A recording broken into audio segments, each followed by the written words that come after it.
30 question लेकर आए। Question तो था 80 के आसपास, ठीक ना, लेकिन 80 क्वेश्चन कराने में कम से कम नहीं समय लगता तो कितना लगता है? कम से कम 1 घंटा लग ही जाता, 1-1.5 घंटा, है ना। तो 30 क्वेश्चन का ये सीरीज है। इसका पार्ट 2 वीडियो जब आएगा तब लोग फिर उसको देखेंगे, ठीक ना। इसमें ऑब्जेक्टिव क्वेश्चन है वास्तविक संख्या चैप्टर का। वास्तविक संख्या चैप्टर में सारा थ्योरी आपको पढ़ा दिया गया है, पढ़ाया गया है ना। और जो लोग पुराने हैं, जो पहले भी पढ़े हुए हैं, और जो लोग नए आए हैं, ठीक ना, वास्तविक संख्या का एक वीडियो इसके पहले चैनल पर डाले हैं ना। तो वहाँ से जाकर आप देख लीजिएगा, वहाँ से भी ऑब्जेक्टिव क्वेश्चन बनता है, ठीक ना। और जो लोग ऑनलाइन देखते हैं, ठीक ना, और ऑनलाइन जो लोग देखते हैं वो कोचिंग कहाँ पर चलता है? तो हम लोग का ऑफलाइन सेंटर जो है पचपकड़िया पकड़ी बाज़ार पर चलता है, ठीक ना। हाँ, जिसके फाउंडर है उपेंद्र सर, ठीक ना, इन्हीं की देख रेख में कोचिंग चलता है। और जो लोग पुराने हो तो जानते ही हैं। चलिए शुरू करते हैं। रियल नंबर का पहला ऑब्जेक्टिव सीरीज का पहला क्वेश्चन है ना। पहला क्वेश्चन क्या है? देखिए, पहला क्वेश्चन है,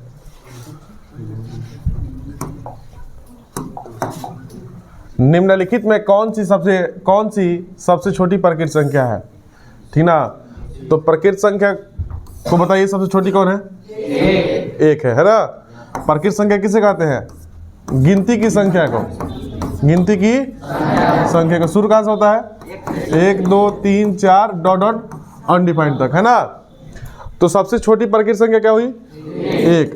और 0 क्या है? 0 कौन सी संख्या है? पूर्ण संख्या। Very good. कौन सी संख्या है?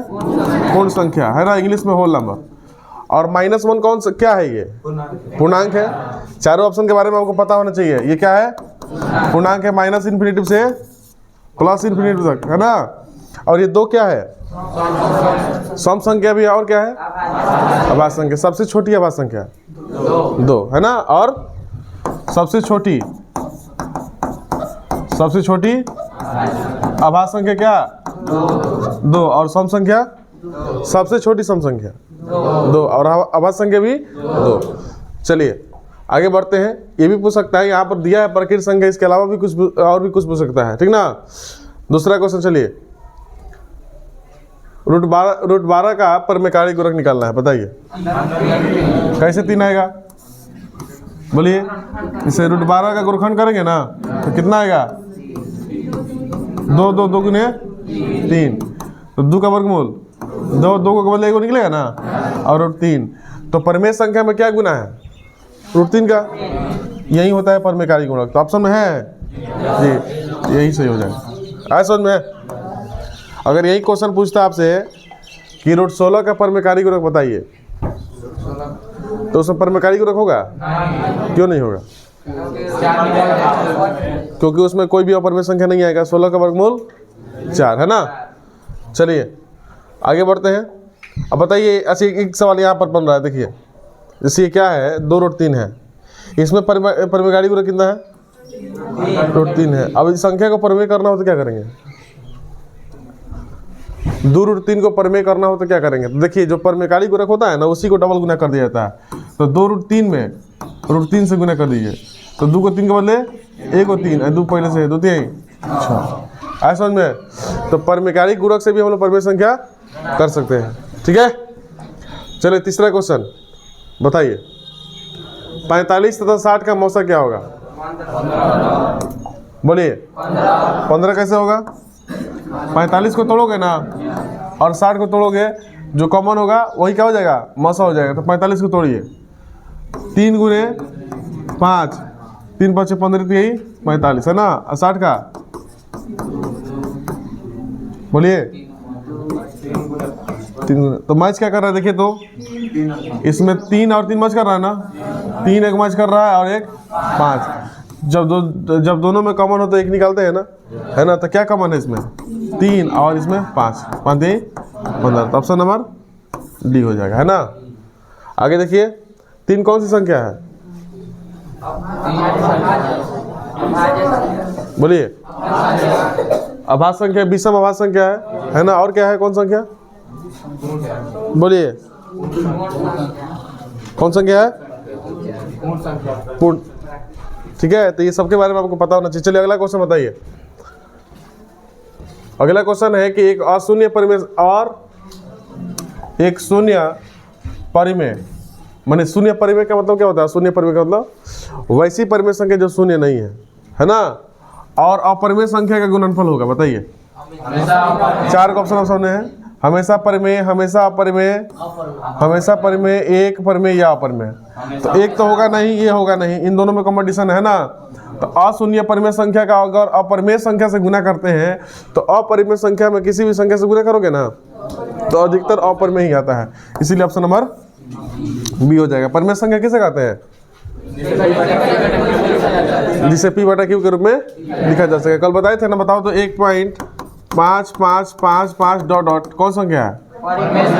परिमेय संख्या क्यों है? दशमलव के बाद जो रिपीटेड संख्या होती है ना, अगर वही संख्या बार बार आ रही है तो परिमेय संख्या कहलाती है। अगर दशमलव के बाद से जो संख्या रिपीटेड नहीं होती है, जो बार बार नहीं आए, तो संख्या क्या कहलाती है? अपरिमेय। चलिए, वेरी गुड, आगे बढ़ते हैं। अगला क्वेश्चन है, चलिए हाल ही फिलहाल में आप इसको पढ़े आप लोग। क्वेश्चन क्या है बोलिए? यूक्लिड विभाजन एल्गोरिथम, इसको प्रमेयिका भी कहते हैं। दो धनात्मक पूर्णांकों के निम्नलिखित में से किसे परिकलन करने का तकनीक है? बताइए। इसको एलसीएम बोलते हैं ना, इसको क्या बोलते हैं? एचसीएफ बोलते हैं। तो यूक्लिड विभाजन एल्गोरिथम से हम लोग क्या प्राप्त करते हैं? एचसीएफ निकालते हैं ना।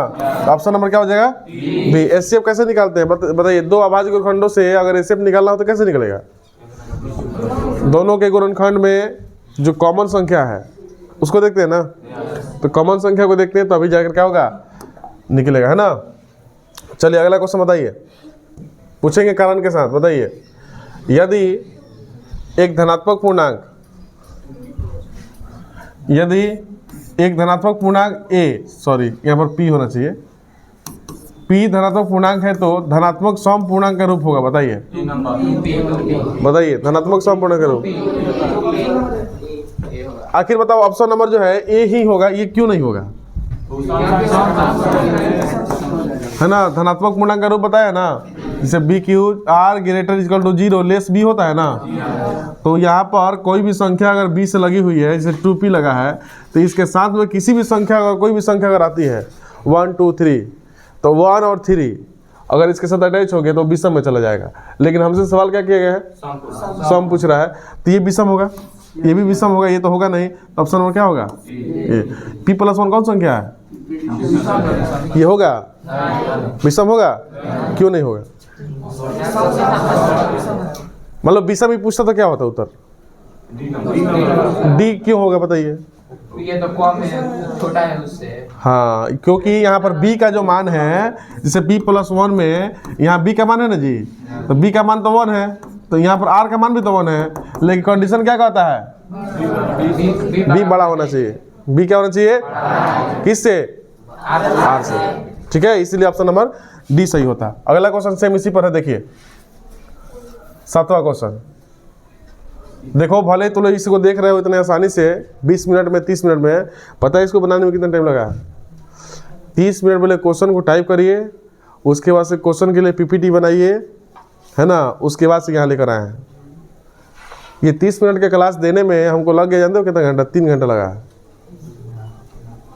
3 घंटा। अभी साइंस पे काम लगाए हैं, साइंस को आज कर ही देंगे, तो कल साइंस वाले बताएंगे। सोच लीजिए, भले ही आप लोग को लग रहा है इतना आसानी से आप लोग बोल दे रहे हैं, ठीक ना, इसके पीछे कितना मेहनत कर रहे हैं ये शायद आप लोग को नहीं पता है। चलिए बताइए, किसी धनात्मक पूर्णांक के लिए, बताइए, किसी धनात्मक पूर्णांक के लिए प्रत्येक धनात्मक विषम पूर्णांक का रूप होता है। बताइए, क्या पूछा इसमें? धनात्मक विषम पूर्णांक का रूप। बोलिए, विषम पूर्णांक पूछा है ना, तो ये तो सम होगा, ये सम होगा, ये भी सम है, तो एक विषम कौन होगा? Option number B is correct, है ना।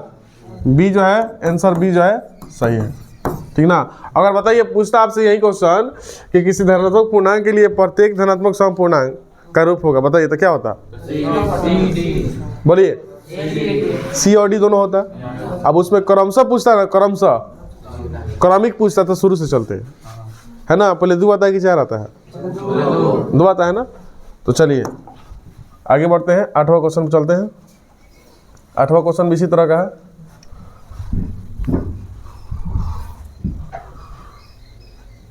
चलिए इसको बना के दिखाइए। यदि दो संख्याओं का गुणनफल 2166 है, ठीक है, एवं उसका मसा 19 है। दो संख्याओं का गुणनफल कितना है? 2166 है और उसका मसा कितना है? 19 है, तो उसका लौसा क्या होगा? बताइए, फार्मूला बताए थे, कौन सा फार्मूला लगाएंगे? बोले। हाँ, दो संख्याओं का गुणनफल बराबर एचसीएफ गुने एलसीएम। तो दो संख्याओं का गुणनफल कितना दिया है बाबू? 2166 बराबर क्या करेंगे? 19 गुने एलसीएम करेंगे ना? 114 कितना आ गया? 114। वेरी गुड, कट जाएगा ना? बराबर एलसीएम 114 बार में कटेगा। ऑप्शन नंबर सी जो है सही होगा, है ना। यहाँ से आपसे कुछ भी पूछ सकता है, एलसीएम एचसीएफ। देखो, जिन लोगों को अभी मतलब परेशानियाँ हो रही हैं वो लोग खड़ा होकर बोल सकते हैं, अन्यथा ये वीडियो जो है चैनल पर चला जाएगा, वहाँ से आप देख सकते हैं फिर से, ठीक है। 9 नंबर क्वेश्चन बताइए। चलिए, इसमें जो चालाक लोग हैं वो लोग बताइए। यदि ए बराबर, क्वेश्चन को देखिए, क्वेश्चन कितना लॉजिकल है। यदि ए बराबर 2 के पावर 3 गुने 5 गुने 3 और बी बराबर इतना है, तब लॉसा कितना होगा? बताइए, एलसीएम निकालना है।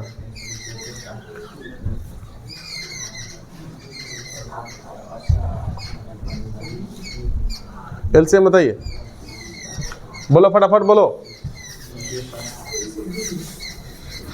लॉसा कितना होगा बाबू?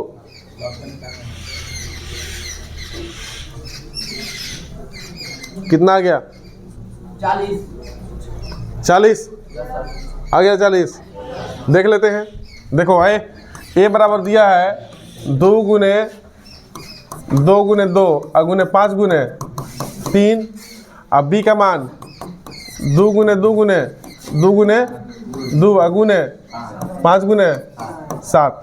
तो बताओ, 3 को 2 इसमें है, 3 को 2 इसमें है ना, तो 3 को 2 निकलेगा ना, 1 को 5 निकलेगा, और बाकी जो बचेगा उसकी लिख दीजिए 2 गुने 3 गुने 7। 40 कैसे आ गया तुम्हारा?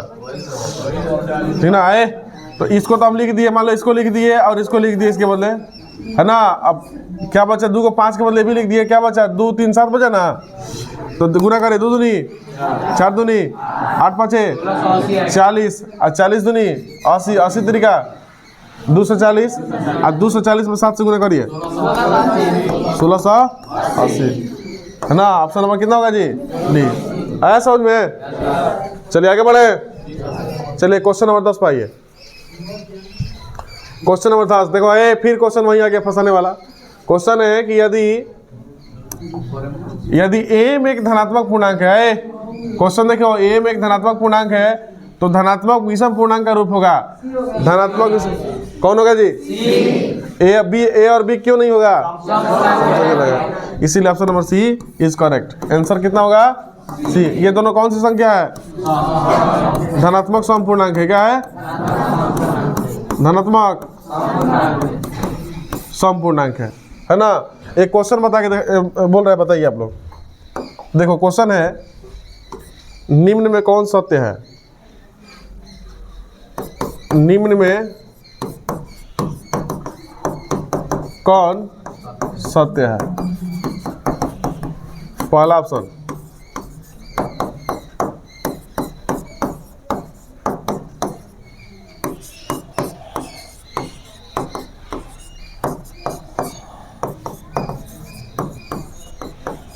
बोलो। सी क्यों सही होगा? हाँ, आर का मान जो है ना बी से कम है, लेकिन इन दोनों में क्या है? बी से आर का मान ज़्यादा नहीं होना चाहिए। कंडीशन नहीं ना कहता है, एक कंडीशन हमने नहीं लगाया, यूक्लिड साहब का लगाया वो कंडीशन है, ठीक ना। इसीलिए ऑप्शन नंबर सी होगा। इसके बाद वाला क्वेश्चन इसी तरह से आएगा, ध्यान रखना। क्वेश्चन नंबर 11 बताइए। बोलो, संख्या जो है संख्या 2.131131113 है, बताइए।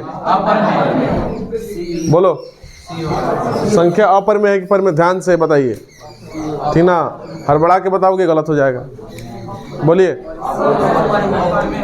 इसका उत्तर अपर में क्यों होगा और अपर में क्यों? ध्यान से देखो, गलत बता रहे हो। देखो 13 11 जो संख्या है, 13 11 जो संख्या है, सॉरी यहाँ पर देखिए, कोई संख्या रिपीट कर रही है? 1 से 31 उसके बाद नहीं रिपीट किया ना, हाँ तब ये अपर में हो जाएगा। देखो ऐसे ही क्वेश्चन देता है परीक्षा में, रिपीट वाला दे देगा। बच्चा क्या करता है कि एक संख्या को रिपीटेशन देख लेता है, लेकिन कभी कभी 4 संख्या रिपीट करता है, 4 संख्या। अगर आपसे ये पूछ दे कि 2.9996 पर बार लगा दिया, बताओ कौन संख्या है ये? परिमेय संख्या है। कौन संख्या है? परिमेय संख्या है। इसका मतलब क्या हुआ? हाँ, बार बार आएगा। चलिए क्वेश्चन नंबर 12 बताइए। चलिए कॉपी कलम उठाइए, बताइए जल्दी से। 144 के अभाज्य गुणनखंड में 2 का घात कितना है? बताइए। 144 के अभाज्य गुणनखंड में 2 का घात कितना है? बताइए फटाफट। 144 के अभाज्य गुणनखंड में 2 का घात कितना है? कितना है जी? चलिए 4 आप लोग का आंसर है, चेक कर लेते हैं। 144 को तोड़िए, बोलिए क्या लिखें? 2 गुने 2, बोलो 2 गुने 144 को तोड़ ही लेते हैं यहाँ पर। 2 से 7 दूनी 14, 2 से 2 से 2 से 9, 3 3 का 9, 2 2 और उसके बाद से 3 गुने 3। हमसे क्या पूछ रहा है? 2 का घात कितना होगा? 2 के पावर 4 होगा ना, 4 होगा। अगर आपसे 3 का घात पूछता तो 3 का घात अगर पूछता तो क्या होता? 3 का घात पूछता तो 2 होता है ना। अगर हमसे पूछता कि 4 का घात बताइए, 0 होता, कुछ नहीं होता तो 0। अगर 0 ऑप्शन में नहीं दिया तो इनमें से कोई नहीं उत्तर होगा, ठीक ना। चलिए आगे बढ़े।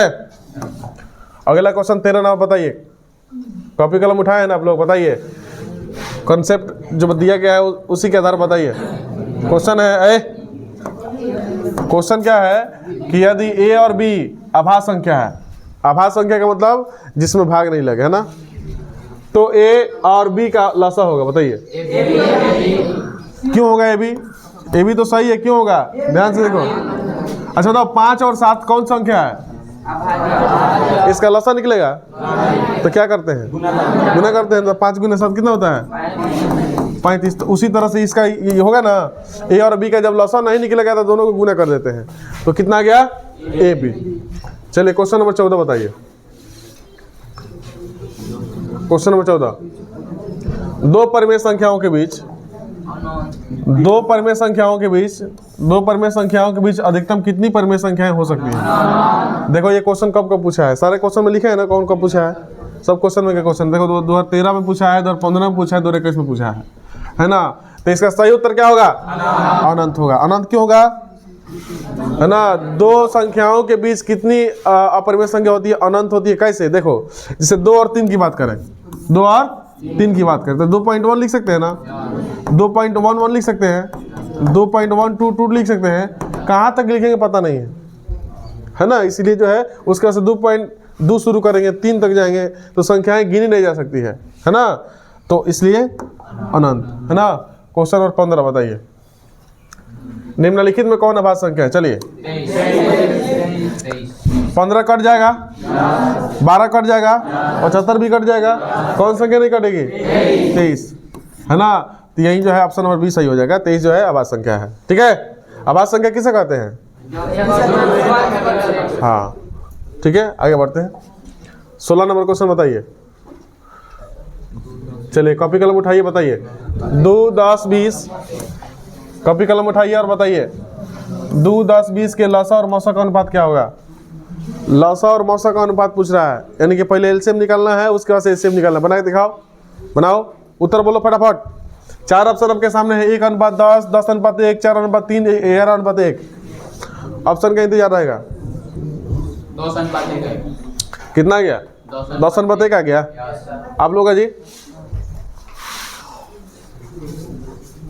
2 का आ गया, जो सब लोग आ रहे तो सही होगा। 2 का गुणनखंड 2 ही होगा। इसका 2 गुने, इसका 2 गुने 2 गुने 4 नहीं 5 होगा ना, 5 है ना। तो पहले एलसीएम निकालिए। लसा और मसा का पूछा है ना, तो एलसीएम कितना आएगा? देखो तो 2 के बदले 1 हो, 2 को 5 के बदले 1 हो, 2 5 दूनी 10 दूनी 20 आ गया। और एसीएफ 2 गुने 5 10 आ गया ना। अब बताओ हमसे क्या पूछा है कि लसा और मौसा का अनुपात, तो लसा एलसीएम अनुपात में एसीएफ होगा ना। एलसीएम कितना दिया है 20 और एसीएफ 10, तो इसका अनुपात निकालिए 10 दूनी 20, तो 2 अनुपात 1 ऑप्शन में दिया है। एलसीएम कितना आ गया जी? तीनों में नहीं। अच्छा हाँ हाँ, देखो यहाँ गड़बड़ाया है, एसीएफ तीनों में नहीं है, 2 ना होगा जी, एसीएफ 2 होगा। Very good. तो यहाँ पर क्या हो जाएगा, बोलो एलसीएम कितना आ गया 20 आई 2 नहीं है 10 अनुपात 1, ऑप्शन नंबर बी हो जाएगा। आज समझ में? अगर आपसे यही क्वेश्चन पूछता कि मौसा और लौसा का अनुपात क्या होगा, 1 अनुपात 10। चलिए आगे बढ़े। अगला क्वेश्चन है 17 ना, बताइए। यदि 65 तथा, ध्यान से देखो, यदि 65 तथा 117 का मौसा के रूप का है तो 65m माइनस 117 का मान क्या होगा, बताइए, बना के दिखाइए, बताइए इसका सही उत्तर क्या होगा, बोलिए। 65 तथा 117 का मौसा के रूप में है, 65m माइनस 117 का मान क्या होगा, कैसे निकालेंगे जी, बताओ।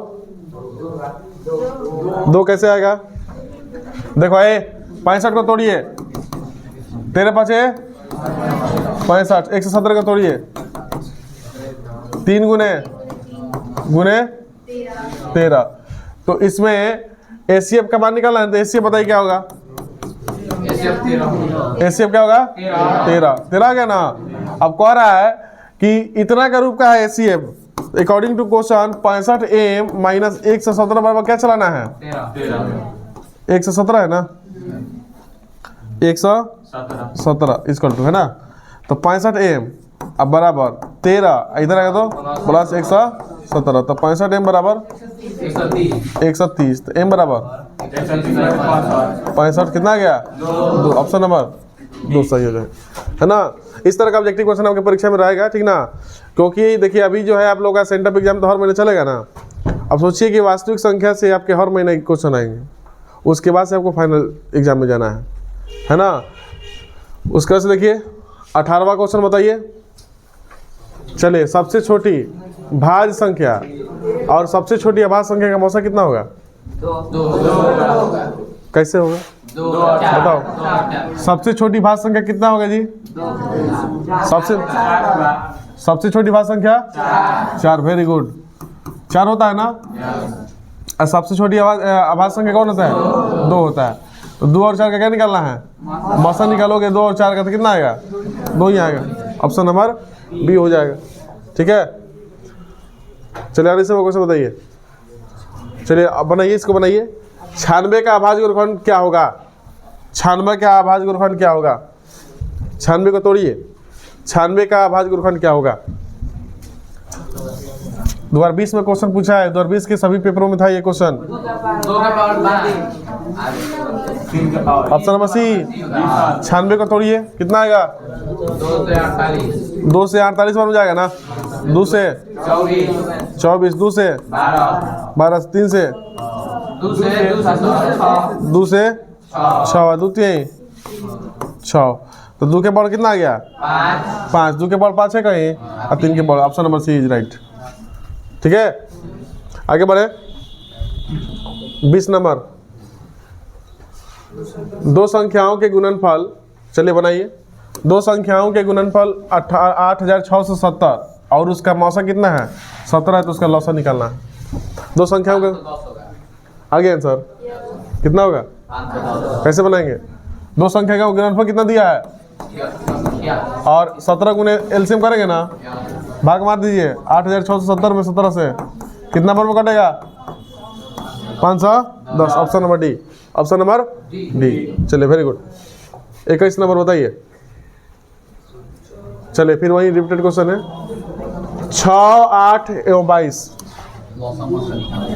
6, 8, 22 का लौसा और मौसा का अनुपात क्या होगा। 2020 में क्वेश्चन पूछा है, देख लो ये, है ना।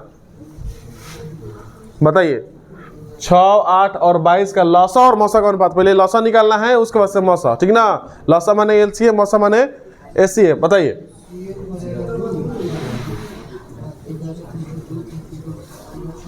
क्या होगा जी। 132 अनुपात 132:1। चलिए 2 आदमी का 2 खल का आंसर आ गया है। 66 अनुपात चलिए करके देखते हैं कितना है जी। 132:1। 6 8 22 का क्या निकाले हो?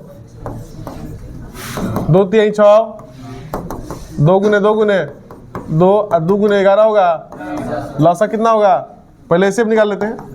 एलसीएम कितना होगा? कॉमन है 2 हो जाएगा। एलसीएम कितना होगा? ध्यान से देखो, ये तो इसके पहले देखो निकाल दिए हैं 2, बाकी जो बच रहा लिख दीजिए। 3 गुने 2 गुने 2 गुने 11 होगा ना। 2 3 6 और 2 दूनी 4, 6 चौका 24 में 11 से गुना कीजिए 264। क्या पूछ रहा है? लसा और मसा का अनुपात, एलसीएम अनुपात। एलसीएम पूछ रहा है ना। एलसीएम कितना दिया है?